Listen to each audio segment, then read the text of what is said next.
아침 목상에 오신 여러분들을 환영하고 축복합니다. 하나님께서 또 새로운 날을 허락하셨는데요. 새로운 날, 또 새로운 은혜로 우리의 인생을 지켜줄 줄 믿습니다. 오늘은 예루살렘으로 가다라는 제목을 가지고 사도행전 21장 1절부터 16절까지 말씀을 좀 더 살펴봤으면 좋겠습니다. 우리 15절부터 16절까지 말씀을 같이 한번 읽어볼까요? 이 여러 날 후에 여장을 꾸려 예루살렘으로 올라갈새 가이사라의 몇 제자가 함께 가며 한 오랜 제자 급으로 사람 나손을 데리고 가니 이는 우리가 그의 집에 머물려 함이라. 이 여러 날 후에 바울이 예루살렘을 가려고 길을 떠납니다. 그 과정 속에서 가이사라에 들리게 되죠. 이 가이사라의 집에서 들렸을 때 빌립의 집에서 머물게 됩니다. 이 빌립의 집에서 머물 때 한 예언자가 오죠. 아가보라는 예언자가 와서 이야기를 합니다. 뭘 이야기하냐면 바울이 예루살렘에 가면 그가 유대인들이 그를 결박해서 이방인의 손에 넘겨줄 것이다.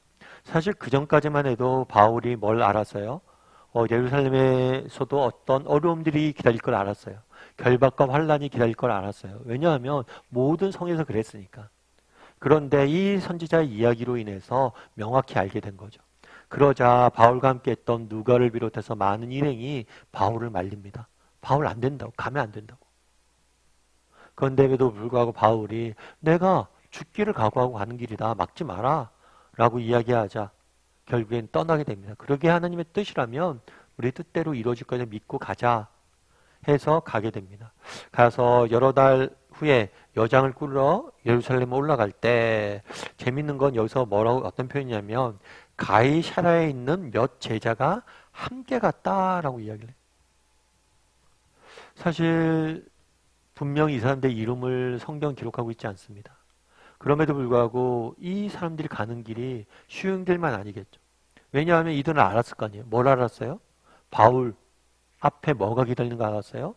결박과 환란이 기다린다는 걸 알았어요. 고난의 길이 기다리는 거 알았어요. 그럼에도 불구하고 따라 나선 거죠. 특별히 오랫동안 바울과 함께 했던 사람도 아니에요. 가이사라에서 만났던 사람들. 그럼에도 불구하고 이들이 뭘 했던 거예요? 결단해서 따라가는 모습들을 보게 되는 거죠. 사실 이게 쉬운 일은 아닐 거 아니에요. 오프라 윈프리라는 분이 계십니다. 이분 같은 경우 세계적으로 유명한 정말 많은 사람들의 영향력을 미치는 사람이죠. 이분이 쓴 책에 이런 표현이 있어요. 어떤 표현이냐면 나와 함께 리무진을 탈 친구들은 많다. 그런데 리무진이 고장났을 때 버스를 함께 탈 친구들은 많지 않을 것이다. 그러니까 좋았을 때 편한 길, 좋은 길, 화려한 길을 가고자 했던 주변의 사람들은 많다는 거예요. 그런데 정말 리무진이 고장났을 때 버스를 타야 될 고난의 길을 함께하고 함께할 사람들은 많지 않다는 거예요. 맞죠? 정말 그렇잖아요. 고난의 길이잖아요. 그런데도 사람들이 따라 나섰어. 이 사람들이 바울에게 얼마나 큰 힘이 됐을까요? 바울 일행들에게. 그래서 우리가 바울의 여정들 쭉 살펴봤잖아요. 그래서 우리가 바울 개인에게 집중하기 쉬운데 여정 저정마다 바울과 함께 했던 사람들이 있어요. 에베소 장로들이 있었고 가는 도시마다 바울을 도와주는 브리스길라와 아굴라가 있었고 누가가 있었고 또 오늘 가이사라 몇 제자가 있었고 또 오늘 보면 구브로 사람 나손이 있고 다양한 사람들이 바울을 도와주는 모습들 보게 돼요. 그만큼 하나님께서 정말 우리 험한 인생길을 살아가면서 고난의 길을 걸어갈 때 주시는 선물은 뭐예요? 공동체예요. 공동체. 이 공동체가 있기에 바울도 이겨낼 수 있었던 거예요. 우리도 마찬가지가 아닐까 싶어요. 우리도 정말 이런 공동체 소중함들을 알았으면 좋겠고 또 우리도 이 가이사라의 몇 사람이 되었으면 좋겠어요. 정말 화려하고 좋은 길을 가는 때 함께 가는 게 아니라 힘들고 어렵고 눈물을 흘리는 사람과 함께 할 수 있는 사람. 리무진이 아니라 버스를 함께 탈 수 있는 그런 사람들이 되었으면 좋겠어요. 그리고 정말 우리가 누군가에게 그런 사람이 되었을 때 우리를 통해서 하나님께서 놀라운 일들을 이루어 가신다는 거예요.